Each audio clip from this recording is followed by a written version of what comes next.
ये कहानी है एक बाप बेटे की जो स्कूटर पर कहीं पर जा रहे होते हैं। तभी जो बाप होता है उसकी नजर पड़ती है रोड के साइड में कुछ लड़कों के ऊपर जो कि कीचड़ में कुछ ढूंढ रहे होते हैं। तो अपना स्कूटर वहां पर रोकते हैं और जाकर के उनसे पूछते हैं कि बेटे क्या ढूंढ रहे हो यहाँ पर। तो उनमें से एक बोलता है कि आपको दिख नहीं रहा है कि ये सामने सोने का फल है, हम उसको पाने की कोशिश कर रहे हैं। उसकी ये बात सुनते ही पिता का ध्यान जाता है उस सोने की फल की तरफ जो चमक रहा होता है।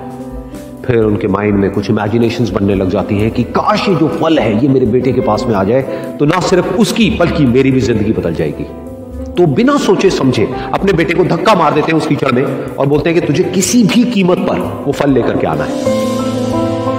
लेकिन बेटे को वो फल नहीं चाहिए होता है, उसके अपने कुछ और ही सपने होते हैं। वो बहुत कोशिश करता है अपने पिता को ये समझाने की कि मेरी खुशी इस फल में नहीं है, मेरी खुशी कहीं और है, मेरे सपने कुछ और है। लेकिन उसके पिता उसकी एक नहीं सुनते। वो उसको धक्का मारते हैं उस कीचड़ में और बोलते हैं कि मैं तुझसे पूछ नहीं रहा हूं, तुझे बता रहा हूं कि तुझे वो लेकर के आना है। तो वो बेटा भी अपने बाप के सपने को सच करने के लिए अपनी पूरी जान लगा देता है और पूरी कोशिश करता है कि किसी तरीके से उस सोने का फल उसके हाथ में आ जाए। लेकिन जैसे जैसे वो हाथ पैर मारता है उस फल को पकड़ने के लिए वो और नीचे धंसने लग जाता है और फिर जाकर के उसको समझ आता है कि ये कीचड़ नहीं है, ये दलदल है। वो चीखता है, चिल्लाता है, अपने पिता को आवाज लगाता है। लेकिन उसके पिता उसकी एक नहीं सुनते, बोलते हैं कि बहाने मत बना, और भी लोग हैं वहां पर जो कर रहे हैं, तो जब वो कर सकते हैं तो तू क्यों नहीं कर सकता। तो एक बार वो फिर से कोशिश करता है और अपनी पूरी जान लगा देता है, लेकिन उसके बाद भी उसके हाथ में कुछ नहीं आता है और वो धीरे धीरे नीचे धंसता चला जाता है और मर जाता है। तब जाकर के उसके पिता को एहसास होता है कि उससे कितनी बड़ी गलती हो गई। वो वहीं बैठ करके रो रहा होता है, चीख रहा होता है, चिल्ला रहा होता है। तभी वहां पर एक साधु आता है और वो साधु उस आदमी से पूछता है कि तुम क्यों रो रहे हो। फिर वो आदमी उस सोने के फल की तरफ इशारा करते हुए उस साधु को अपनी पूरी बात बताता है और बोलता है कि इसमें मेरी क्या गलती है, मैंने तो जो कुछ भी किया अपने बेटे की खुशी के लिए किया। तो वो साधु उस फल को ध्यान से देखता है और उस आदमी को कहता है जिस सोने के फल की वजह से तुमने अपने बेटे को गवा दिया, कम से कम एक बार ध्यान से उसकी तरफ देखा तो होता कि वहां पर कोई फल है भी या नहीं।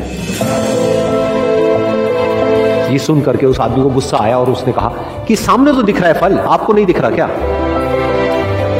तब वो साधु उस कीचड़ के ऊपर एक पेड़ होता है जिसकी तरफ इशारा करते हैं और बोलते हैं कि वो जिसे तुम देख रहे हो वो उस फल की परछाई है, असली फल वहां पर उस पेड़ के ऊपर है।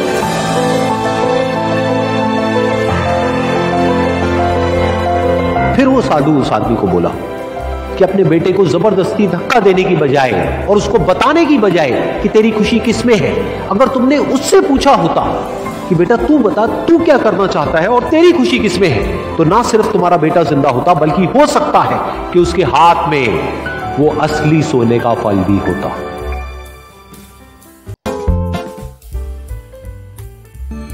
ये कहानी है दो बच्चों की जो एक गांव में रहते थे।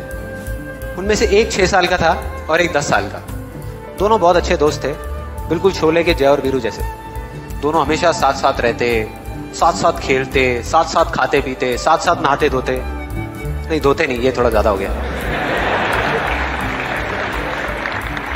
तो एक दिन वो दोनों गांव से थोड़ा दूर निकल गए और खेलते खेलते उनमें से जो बड़ा बच्चा था 10 साल वाला वो कुएं में गिर गया और जोर जोर से चीखने चिल्लाने लग गया क्योंकि उसको तैरना नहीं आता था। अब जो दूसरा बच्चा था छोटा सा 6 साल का, उसने अपने आसपास में देखा और उसको कोई नजर नहीं आया, उसको कोई नहीं दिखा जिसको कि वो बुला सके हेल्प के लिए। और फिर उसकी नजर पड़ी एक बाल्टी पे जिसपे एक रस्सी बंधी हुई थी।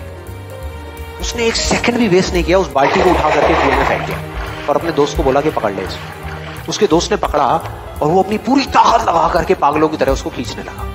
खींचता रहा, अपनी पूरी जान लगा दी उसने। छोटे से बच्चे ने 6 साल के और 10 साल के बच्चे ने उस बाल्टी को पकड़ा हुआ था। खींचता रहा और तब तक नहीं रुका जब तक उसने अपने दोस्त को बचा नहीं लिया, जब तक वो बाहर नहीं आया। अब यहां तक तो ठीक था, यहां तक तो ये कहानी समझ आती है। लेकिन हुआ क्या कि जैसे ही ये 2 बच्चे जब दोनों एक हो गए, जब बाहर आए और आकर के गले मिल रहे, रो रहे और खुश हो रहे, एक तरफ से उनको डर भी लग रहा था। डर था कि अब गांव जाएंगे तो बहुत पिटाई होगी जब उनको बताएंगे कि ऐसे हम कुएं में गिर गए और ये सब चीजें हुई।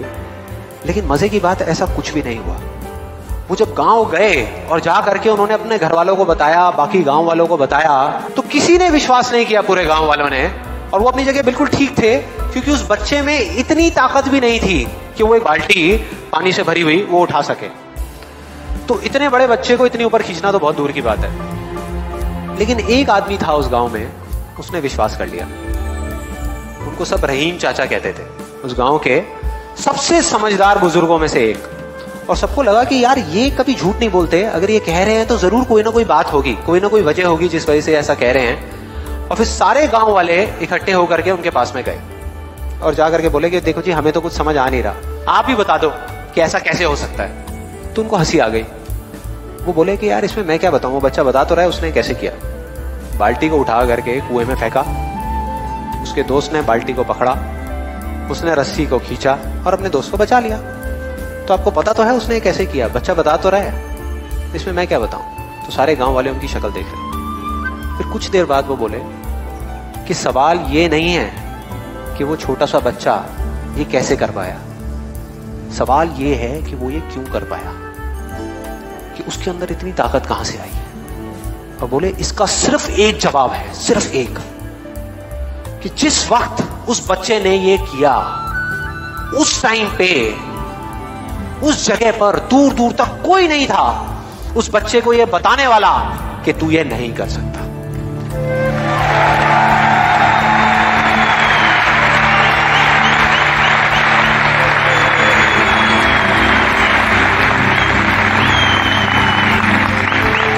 बोले कोई नहीं था, कोई नहीं, यहां तक कि वो खुद भी नहीं, वो खुद भी नहीं। प्यारे बच्चों, पछतावा। पापा आज आप मेरे स्कूल मुझे लेने ना आइएगा, मैं खुद ही आ जाऊंगा। सरमत ने स्कूल बैग कंधे पर लटकाया और गेट की तरफ जाते हुए पापा से कहा।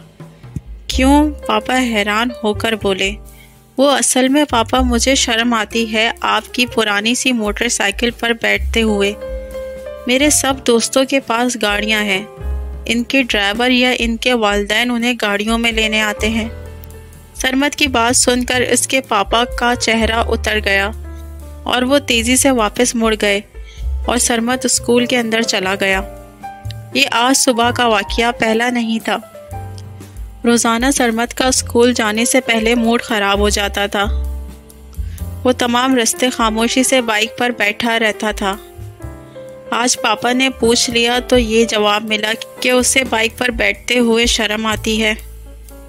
सरमत के पापा का एक छोटा सा जनरल स्टोर था।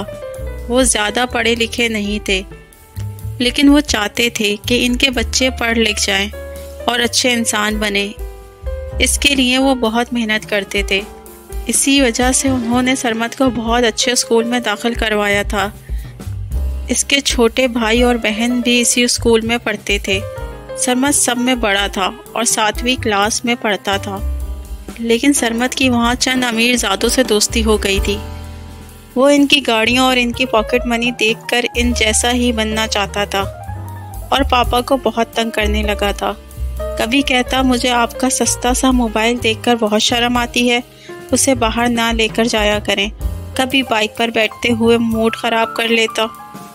उसे ज़रा एहसास ना था कि अपने महदूद वसाइल के बावजूद इसके पापा इसकी ज़िंदगी बेहतर बनाने के लिए कितनी मेहनत करते हैं।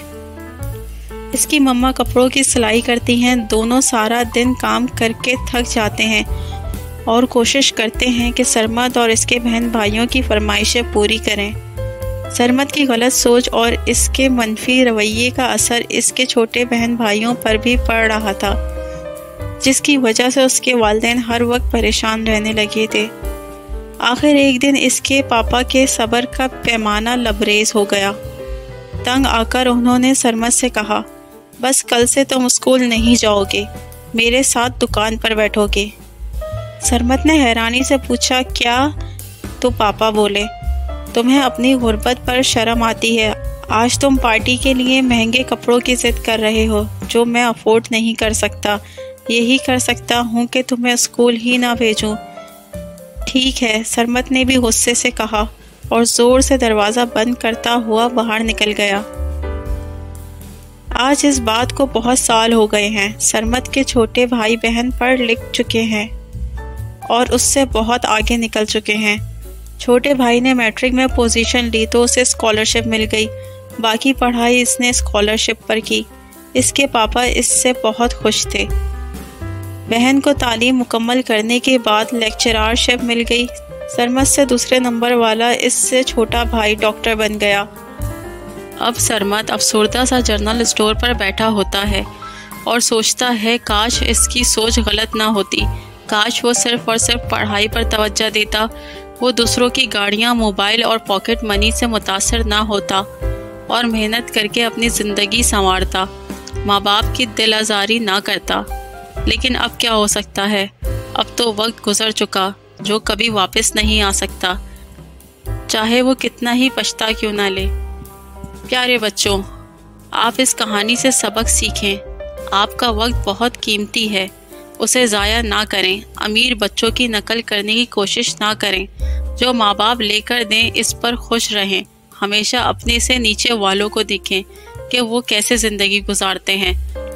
अपनी तवज्जो सिर्फ और सिर्फ पढ़ाई पर रखें, सिर्फ उसी से आपकी ज़िंदगी बेहतरीन बन सकती है। प्यारे बच्चों, उम्मीद है आज की कहानी आप सबको बेहद पसंद आई होगी। हमारे साथ जुड़े रहने का शुक्रिया। मिलते हैं अब एक नई कहानी के साथ।